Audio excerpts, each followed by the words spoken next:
Helena and Nicholas, we spent a bit of time looking together at how to choose what is useful and reject what is useless. Now, everything that we have chosen, we're going to pack it in the bike in a sensible and balanced way. The left pannier is a bit bigger, with a capacity of around 45 litres. The right-hand pannier is narrower, with a capacity of around 38 litres, because the exhaust pipe takes up a bit of space on that side.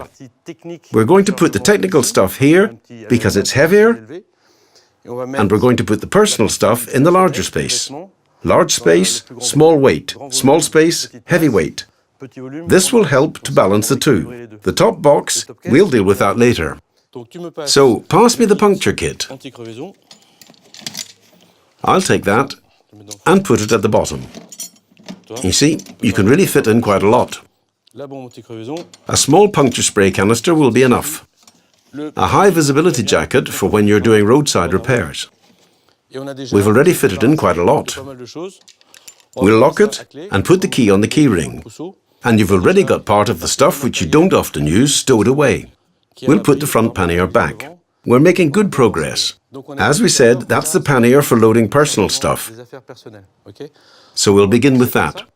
I see you've already prepared your bag. You've made sure not to put in too much. I'm not here to tell you what you need to take. I'm here to tell you to take as little as possible. There's a little bit of space there. Can we put a bit more in? If you fill your bag completely, there won't be any space left for souvenirs. You need to leave some room for souvenirs. If you're happy like that, leave it like that. Let's have the bag, slip in your folder with the documents, pass me the bag, and we'll put it in the pannier. You see? Look here. I've still got plenty of room. That's perfect. The advantage of that is that when you arrive in the evening at your hotel or campsite, you just take the bag. You've got all you need. Everything else, you just lock up. Done and dusted. I know that there's still a bit of space, but I'm leaving it on purpose. We're going to shut the pannier. This pannier is finished. Now we're going to deal with the technical stuff. So, could you pass me the useful stuff that we sorted out? Pass me the foot pump. This is something that is not normally used very often. I'm putting it in the bottom.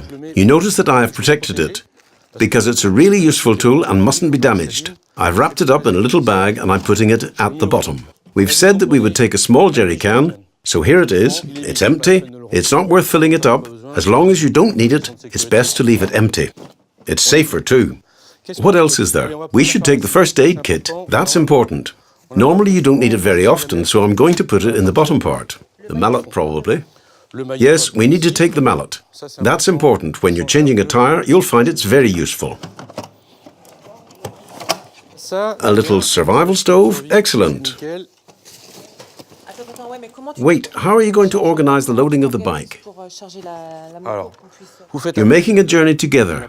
You can't have one person doing everything and the other just standing around. Both of you must be really motivated. For that, we're going to apply the list method. The list method is this. I take a sheet of paper and I make a list. I've packed my personal pannier, my technical pannier on the right, my top box, my technical kit, and I write down exactly what I have to put where and in order. Like that, either of you will be able to find something and put it back exactly as it was. You've got to be really strict. That way you can't make a mistake. Put that to one side. We'll make a little box. Look, I've prepared you a little box because if you take small objects and put them in loose, they're going to get damaged or lost. So we're going to put them in a small metal box. In this aluminium box, we're going to put all the small things that we decided were useful enough to take. We'll try to arrange it practically. We'll take a third fork in case you have a guest. That's always nice. The little lamp, the padlock, the anti-mosquito bracelet, the beacon, which you must always keep safe, the knife, and we close it up, and there you go. Take an old inner tube and tie it up. Then your box is safe. You must always try to foresee problems which might arise. The best way not to have problems is to avoid them. You need to think ahead. Okay, that's that. Pass me the rubbish bags, the cable ties. Fine, very good. The blanket. Well, the blanket, as it's delicate, rather than putting it with the technical stuff, there's some room here. We're going to try to be logical and put it here. The maps, the documents. The maps and documents, we'll put them in the saddlebag in front. It's something you need regular access to, and we'll put them here. Same thing with the rainwear, if you like, we can put it in front. We'll put the top box in place. Here we've got an empty space. We can put the rest of the rainwear in it.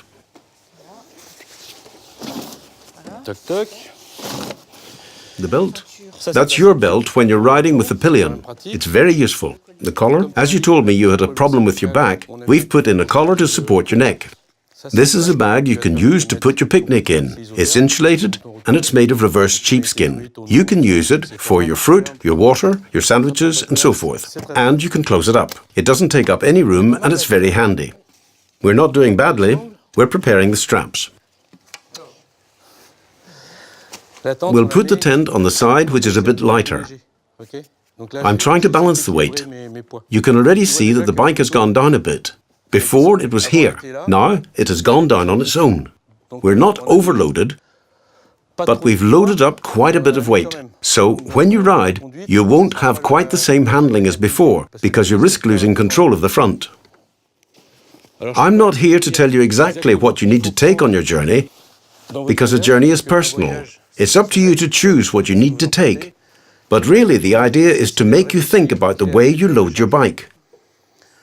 We haven't done too badly. You've seen that we've distributed the weight evenly between the two sides of the bike. In the larger pannier, we put the lighter stuff, and in the smaller one, we put heavier things, tools and personal stuff. If you don't pay attention to weight distribution, your handling will suffer, and at slow speeds, the bike will tend to lean one way. Do you see what I'm saying? So here we try to put in the lightest things and all the heavier stuff lower down. And always think about how objects are used.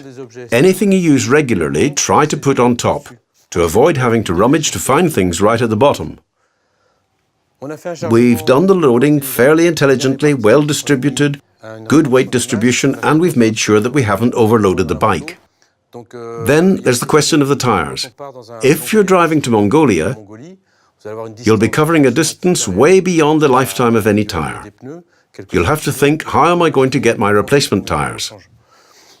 If you think you're going to take them with you on your bike, think again, they're heavy and cumbersome. On big trail bikes, you can fix your own spare tire on the front like some people with protective covers to keep them secure.